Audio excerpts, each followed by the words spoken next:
Hi guys, welcome to Silence Screams Loud Strength, the podcast, and I'm your host Samantha.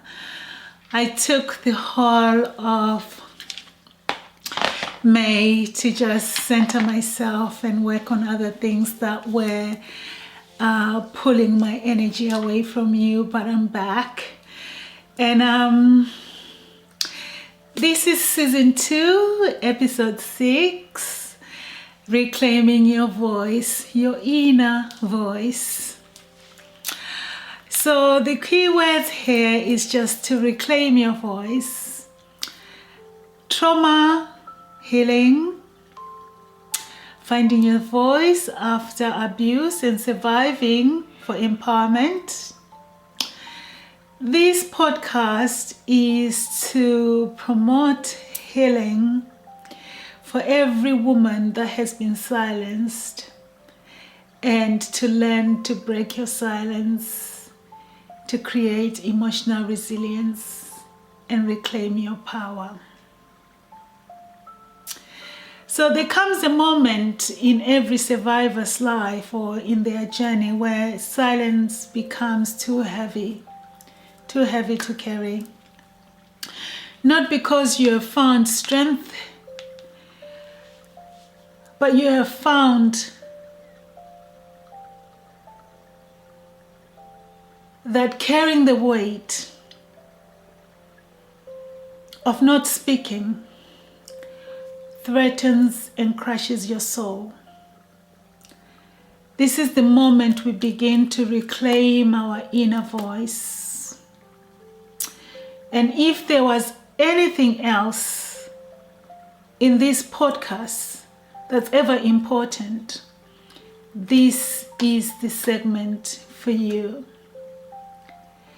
This episode will deal with the cost of losing your voice, why reclaiming your voice is the beginning of your journey to healing and empowering yourself and others. So many of us, especially those who have survived emotional, psychological, physical, institutional abuse, learn to silence themselves for survival. We quiet our needs to avoid punishment.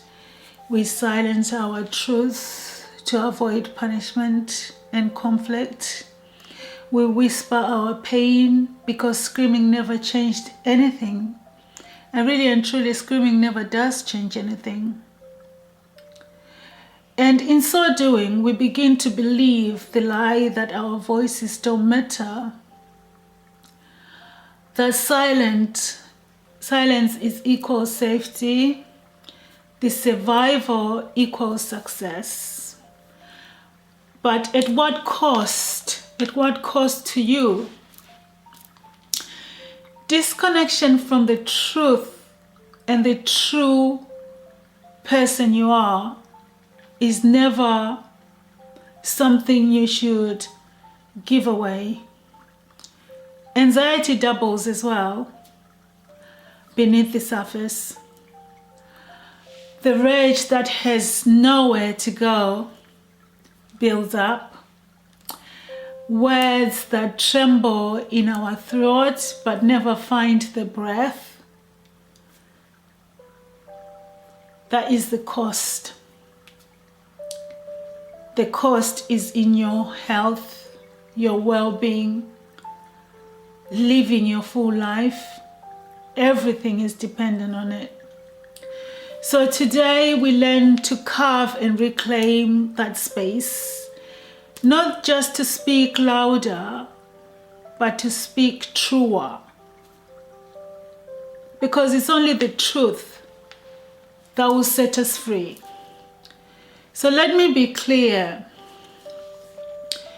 on what reclaiming looks like and what it does not look like. Reclaiming your inner voice doesn't mean shouting from the rooftops or sharing your trauma with people who haven't earned the right to hear it.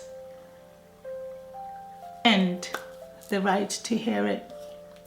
Saying no and not apologizing. Asking why without feeling guilty.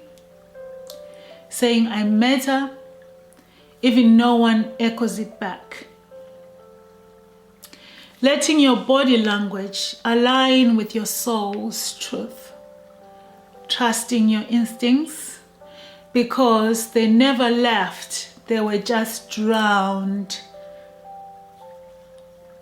And now this means you're on a path of reclaiming who you were before the trauma found you. So reclaiming is not loud, it's intentional. It's not aggressive, it's assertive. It's not performative, it's personal. Because the trauma is also very personal to you. So it's the intention we employ within ourselves that helps us to reclaim. So what are those tools that we need to begin reclaiming? If you've been silenced, coerced, manipulated, or even gaslit into self-doubt, here are a few tools to help you to reconnect with your inner voice. Mornings are the best times to start exercising your voice in the beginning of your healing journey. So writing down one sentence each morning that begins with, today I believe, or my truth right now is. Writing it down commits it to memory. This is where you find the power to reclaim, because when you write things down, you are reclaiming in the process. So let it be messy, let it be as raw as it can be, and let it be yours, let it be your truth.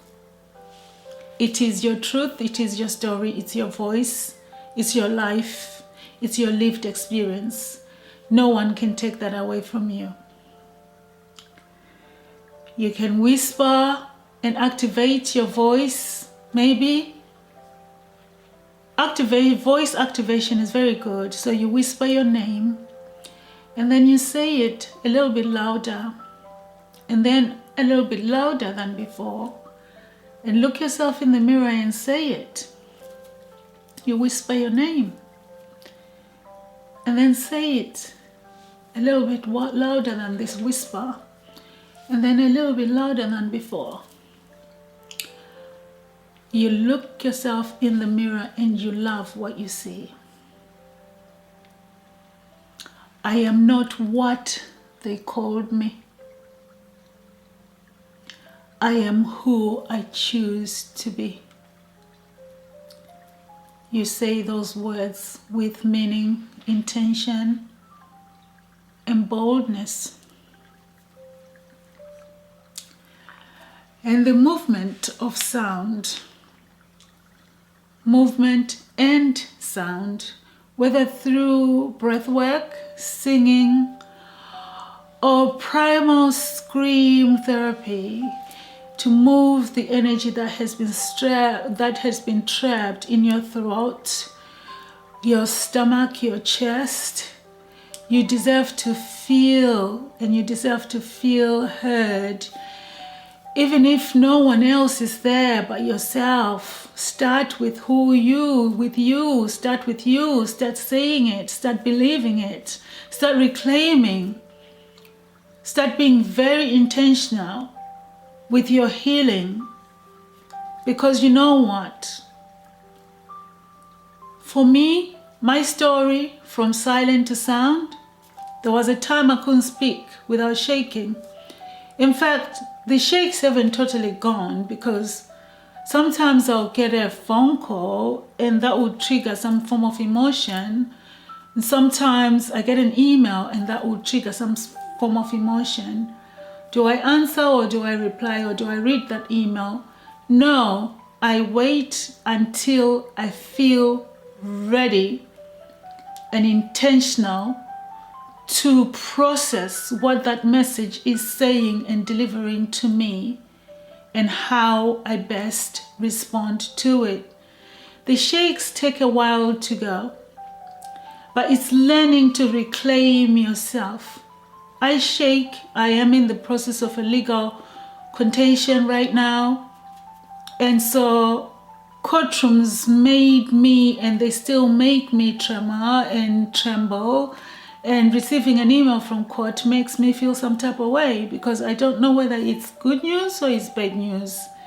Because court now is associated with some form of not such a nice experience in my book. So, like phone calls, making phone calls and recording them is sometimes better, because then you can listen to what was discussed without having to tremble and fear, and you are listening with the right frame of mind. But it's something that you learn to do, because like when you receive a phone call, let's say from a lawyer, sometimes it's really hard to employ your whole being to listening. So recording it helps you to then actually process that important information that is being delivered to you. So again, for me, my voice, once powerful, curious, playful, had been unfamiliar to me. But I'm beginning to love the sound of my voice, and my intention to recovery, and my intention to live life in a more positive, healthy way. So one day I decided to pick up the phone and just record my first episode from my car during my homelessness. Everything that I've done, writing my books and starting this very podcast, have been born from my desperate need to find me again, but with compassion, and challenging myself to do right by me first before I can do right by somebody else. Because if I'm not okay, then nothing can progress from that moment on. So that moment when I used my iPhone to record my first podcast, that was the day I told silence is no longer part of my living, and it no longer owned me. And even when my voice cracked, it still counted. Even when I sobbed between sentences, it still healed. I am smiling now because I am on season 2, guys, and that doesn't mean that I don't have any challenges and those reclamation moments of doubt. I do, but that shows that I'm also human. But this is not about perfection, it's about permission. So nothing that I do is perfection. I do as I feel I have to, because life is messy sometimes, but life can be beautiful. But I've stopped waiting for things to be right in order to live my life. I don't want to just exist. So my voice allows me to be who I want to be, and I have moments where I see my old self, but my old self is coming as a better version of me. Affirmations have helped me a lot. So affirmations for the inner voice, allowing yourself to breathe. We can do that together now. It's letting yourself, breathe. And as you do it, you let these affirmations soak into your bones. and do it with me. Put one hand on your belly and the other on your heart. You can close your eyes if you're seated and if you're not driving or if you're not operating anything. You can put your feet on the ground so that they can touch the earth and say to yourself, my voice is my power. Even my whisper holds truth. Silence protected me, but now I am safe to speak. I speak for my past, my present, and my becoming. I am not afraid of anyone. I am not afraid to hear myself anymore. I am who I choose to be. I am growing.